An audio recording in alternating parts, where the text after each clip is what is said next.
Magandang araw! For today's video, samahan niyo muli kami sa panibagong kaganapan namin din sa probinsya.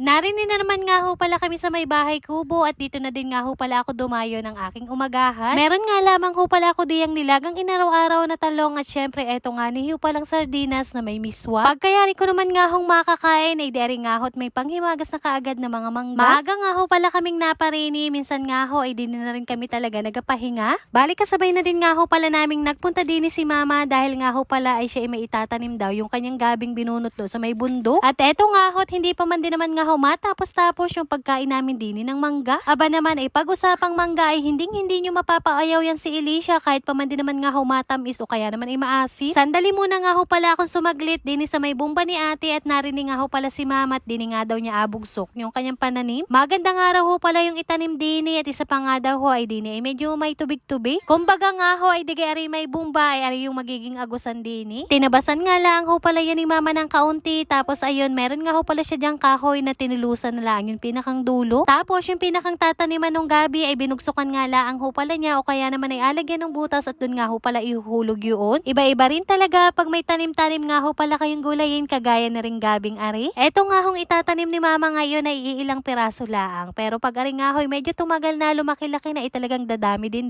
Isa sa technique nga ho kung paano mapaganda ang gabi, yun nga ho pala isa may mga tubig-tubig nyo agad tatanim. Ay siya man din naman nga ho pag ari nagsilakihan din ay hindi nyo na nga ni problema ang ulamin. Mahugot na lang at di kaya gulay na lang ang kaagad.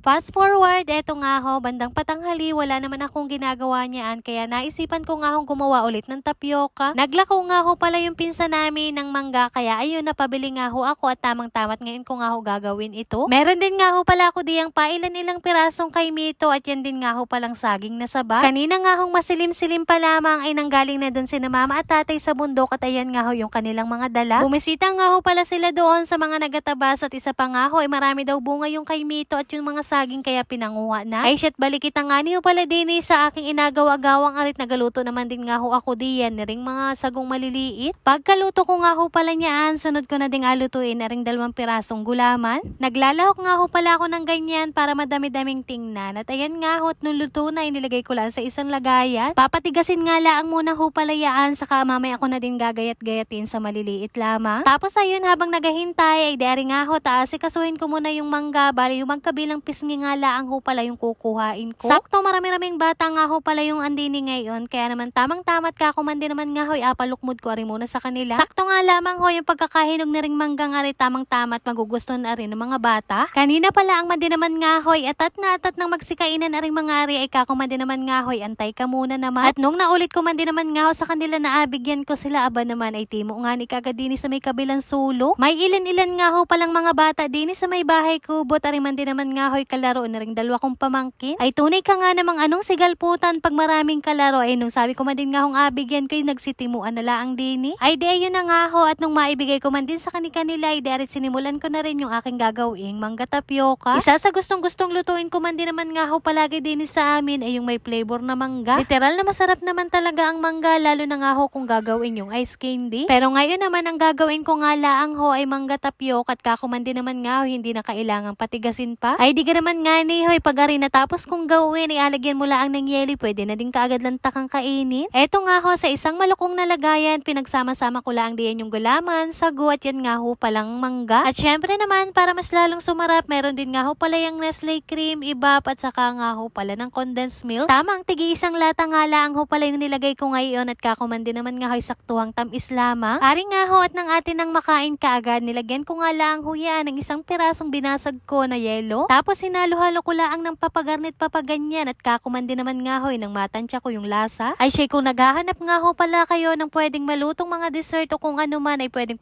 nyo nga ho pala rin gayahin. Lalo na kung meron nga ho pala kayo mga okasyon, aba ay tamang-tama nga ho yung garning mga pagkain. Aba ay lalo naman din naman nga ho napapalapit na ang summer, aba naman ay pwedeng nyo nga rin gawing pampalamig. Ari nga ho at kanina pa man din naman nga ho nakamulaga rin mga batang aray deri akin na nga rin pinagbibigyan. Palibhasa malalaki yung basong naan din sa amin kaya ayan tigkakalhati na laang muna yung pinaglalagay ko. Kako na nga laang sa kanila ay baka naman hindi maubos ay di sayang nga lamang. Yun naman ay pwede pang bumalik kaya kako sa kanila ay kapag napapaibig ay di kayo magsabi lang at pagbibigyan ang hilig.